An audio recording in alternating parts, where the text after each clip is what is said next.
Hello guys, welcome to my YouTube channel Learn with BS. In today's video we are going to learn expansion of ideas. This is writing skill topic. Actually it is taken from 11th English textbook में 3.1 lesson, but this writing skill topic it is useful for school as well as college, even 12th के students के लिए helpful है. तो all of you can watch this video if you are in school or junior college. So first of all what is expansion of idea. होता क्या है, आपको लिखना क्या होता है. Expansion of idea is to elaborate an idea in a paragraph form. अभी आपने कोई भी प्रोवर्ब सुने होंगे, जैसे Rome was not built in a day, every black cloud has a silver lining, birds of a feather flock together. Like this we have several proverbs, कहावतें जिसको बोलते हैं वो होती हैं. तो आपको वो proverbs दिए रहते हैं and you are asked to elaborate that idea. So what exactly you have to write when you are given such type of questions. So students get confused कि उसमें लिखें क्या. I understood the meaning. कभी कभी किसी को तो proverb का meaning भी नहीं समझ में आता है, but exactly they don't know how what to write. So what do they write is they put stories. No, actually no, you don't have to write the story. See, expansion of idea is in a paragraph form. Paragraph क्या होता है? It is a necessarily a series of connected sentence which develop one topic sentence. Paragraph मिलके topic बनता है. Topic क्या है?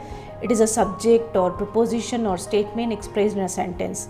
अ good topic sentence is brief and encapsulates the central theme. जो उसका सेंट्रल आइडिया है, what exactly message that proverb is giving, that line is giving, उसको हम डिटेल में एक्सप्लेन करते हैं. So ideally it is written in 3 parts. जब भी आपको एक्सपांशन ऑफ आइडिया मिलेगी तो आपको उसको 3 पार्ट्स में लिखना चाहिए. First paragraph should B introductory paragraph. It should have title sentence with little explanation. जो भी हेडिंग है, टाइटल है कि this proverb is 100% true, it is very true, ऐसे करके कुछ लिखना चाहिए टाइटल सेंटेंस, और उसका थोड़ा सा ब्रीफ एक्सप्लेनेशन देना चाहिए. Then second paragraph should have core contents, यानी you have to explain the proverb with relevant experiences, brief examples. छोटे छोटे एग्जाम्पल्स दे के या डेली लाइफ में से जो एक्सपीरियंसेस है वो देने हैं. यहाँ पे आपको स्टोरी नहीं लिखनी है. Students please remember, I have seen many students writing stories. No, you are not suppose to write the stories. You have to elaborate the idea, to explain what it has, literal meaning is what. So you have to give experience in 1-2 line का या examples 1-2 line का, but you don't have to write the story in this. Okay, then last paragraph will be concluding paragraph, sum up the idea. brief में वो सब बताओ ये क्या है, उसको आइडिया को brief में लिखो. Now note, topic sentence can never be removed from the paragraph. जो भी टाइटल है उसको कहीं ना कहीं आप इंक्लूड ज़रूर करो, रिमूव नहीं कर देने का totally. You can make use of discourse markers. अभी यहाँ पे एक्सपेंशन आइडिया में आप डिस्कोर्स मार्कर्स यूज़ कर सकते हो. ना what are those discourse markers? जैसे कि कंजक्शंस रहती हैं, तो वैसे ही 2 आइडियाज़ को, 2 सेंटेंसेस को जो कनेक्शन दिखाते हैं, दे लिंक करते हैं, लिंकर्स भी बोलते हैं इसको, उनको बोलते हैं डिस्कोर्स मार्कर्स. जैसे nevertheless, furthermore, similarly, therefore, by the time, दस, सो, देयरफॉर एक्सेट्रा. ऐसे वर्ड्स जो है डिस्कोर्स मार्कर वो कन्वर्सेशन को ये देते हैं, लिंक करते हैं, या दे गिव मोर एम्फेसिस. तो ऐसे आप यूज़ कर सकते हो एक्सपेंशन ऑफ आइडिया में. Now let us understand. एक एग्जांपल लेते हैं. की पॉइंट्स क्या हैं of expansion of idea. This is taken from your text book, 11th English का टेक्स्ट बुक में से लिया है. As an example let's take the concept love thy neighbour as thy self. Thy means your. अपने neighbour को ऐसे प्यार करो जैसे आप अपने आप को करते हो. तो अभी इसका की पॉइंट क्या है? We should love others as we love our selves. पहले तो आपको इसको समझना है, ये सेंटेंस क्या मीनिंग कर रहा है, क्या आइडिया दे रहा है, तो वो की पॉइंट समझना है. फिर लिटरल मीनिंग क्या है? To find pleasure in others virtues. Virtues यानी good qualities. To love means to overlook the faults and appreciate the virtues in others and to forgive others as we forgive ourselves. देखो, minus point सब में है. Every coin has 2 sides. हम में भी minus point है तो दूसरे में भी माइनस पॉइंट्स हैं. तो उसकी विर्चूज़ को प्यार करो, उसकी फॉल्ट को मत देखो. जैसे हम अपनी फॉल्ट को नहीं देखते हैं, अपनी विर्चूज़ को देखते हैं. हम में जो गुड क्वालिटीज़ है, we keep boasting, we keep praising our good qualities. तो दूसरों के भी आप विर्चूज़ को प्रेज करो, ना कि उनके फॉल्ट को. So this is literal meaning of this proverb. अभी expansion of different aspects of topic sentence. अभी इसको अलग अलग तरीके से आप इलेबोरेट, एक्सपांड कैसे कर सकते हो उसको समझाने के लिए. जैसे we should love human beings because all human beings are images of God. Love is the fundamental essence of all joys, goodness and pleasure. Love ensures peace and harmony. Love creates bonding. Loving someone is protecting them from harm, fighting for their rights and working against injustice. तो ऐसे अलग अलग तरीके से हम ये facts लेके उसको एग्जाम्पल दे के एक्सपीरियंसेस दे के एक्सप्लेन कर सकते हैं. Then comes the last paragraph, that is conclusion. If everyone practised love your neighbour, the world would operate with a far greater degree of patience, tolerance, understanding, communication, appreciation, unity, etc. This one principle would transform human history. When we love each other, take pleasure in others' achievements and work together, we are able to achieve harmony and peace, sustaining the universe. तो ये जो है concluding paragraph में आपको short में पूरा समझाना है कि ये क्या होता है, what do we want to tell. तो ऐसे करके आपको एक्सपेंशन ऑफ आइडिया लिखना है. One more example is given in your text book, that is travel broadens the mind. यानी अगर हम ट्रैवलिंग करते हैं तो हमारा जो माइंड है ब्रॉडन होता है, यानी बहुत कुछ सीखते हैं, बहुत कुछ अच्छी आइडियाज़ आती हैं, we learn so many thing. तो जो first paragraph will be introductory. Travelling is the best form of education as learning from the environment is more effective. If you live all your life in the same place, you are like the proverbial frog in a well. You become narrow-minded. You do not know what the world outside is truly like. There is no doubt that traveling broadens the mind and enlivens the spirit. तो आप बता रहे हो कि जैसे frog के जैसे हो, अगर आप बाहर घूमते नहीं हो तो एक कुएं में फ्रॉग रह रहा है तो बाहर की दुनिया से टोटली अनअवेयर है, कुछ सीखता नहीं, कुछ देखता नहीं, अपनी आत्मा को कुछ जान नहीं देता. तो ये आपने इंट्रोडक्टरी पैराग्राफ दिया. Then middle paragraph, apart from viewing of natural and historical sites, traveling enables a person to meet different people and study their customs, mode of dressing, culture and languages at close quarters. Meeting different people makes a person broad-minded and tolerant. बाहर जाते हैं तो अलग अलग लोगों की languages, रहन सहन, कस्टम, ट्रेडिशन ये सब सीखते हैं तो हम भी ब्रॉड माइंडेड बनते हैं. Then concluding paragraph, traveling brings people closer and broadens one's outlook. It removes prejudice and helps a person to become a citizen of the world in the true sense. Therefore, never lose any opportunity to travel. It will be an experience well worth the time and money spent on it. The world is a book and he who stays at home reads only one page. अगर आप घर पे रह रहे हो यानी आप book का सिर्फ एक ही पेज पढ़ रहे हो. तो लाइक दिस आपको जो ये सेंटेंस है उसको इलेबोरेट करना है, अच्छे से एक्सप्लेन करना है, ना कि कोई स्टोरी डालनी है. So these two examples were from your text book only. तो what did we learn? Template for expansion of idea का है. पहले आपको टाइटल लिखना है. Then first paragraph should have introduction, impressive beginning होनी चाहिए.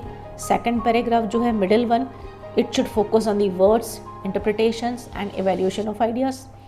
Third paragraph should be convincing conclusion with a proverb और अ कोटेशन. ऐसे आपका जो फॉर्मेट होना चाहिए एक्सपेंशन ऑफ आइडिया का.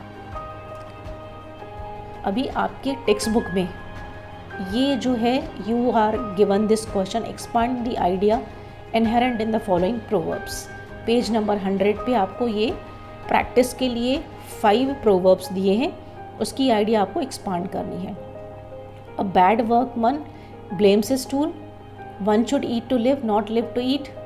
By Franklin, if winter comes, can spring be far behind? Shelley, beauty is the truth, truth is the beauty. John Keats, fools rush in where angels fear to tread. ये 5 आपको solve करना है. So I have given solution for you. Students, you can read and practice, learn how to write this. I will only tell you what is the literal meaning of this proverb. A bad workman blames his tool. यानी जो आदमी काम में अच्छा नहीं होता है तो हमेशा क्या बोलता है, मेरे हथियार, मेरे औजार जो हैं वो ख़राब हैं, उनमें फॉल्ट है, वो डिफेक्टिव है. अपने आप को गलत नहीं ठहराता. जैसे कोई स्टूडेंट फेल हो जाता है तो बोलता है पेपर लेंदी था, कॉम्प्लिकेटेड क्वेश्चन थे, आउट ऑफ पोर्शन सिलेबस आया था, लाइक दिस. तो ऐसे आप एग्जाम्पल देके एक्सप्लेन कर सकते हो. कंक्लूडिंग पैराग्राफ में अगर आपको चाहिए तो कोशिश करके इससे रिलेटेड जो प्रोवर्ब रहता है वो लिखना चाहिए. जैसे 10 people who have negative attitude towards life generally give excuses like this for their failures. Also it is said fault finders find it in heaven also. तो जो सिमिलर आइडिया वाला कोई प्रोवर्ब आपको आता हो उससे कंक्लूड करना चाहिए, वो अच्छा रहता है.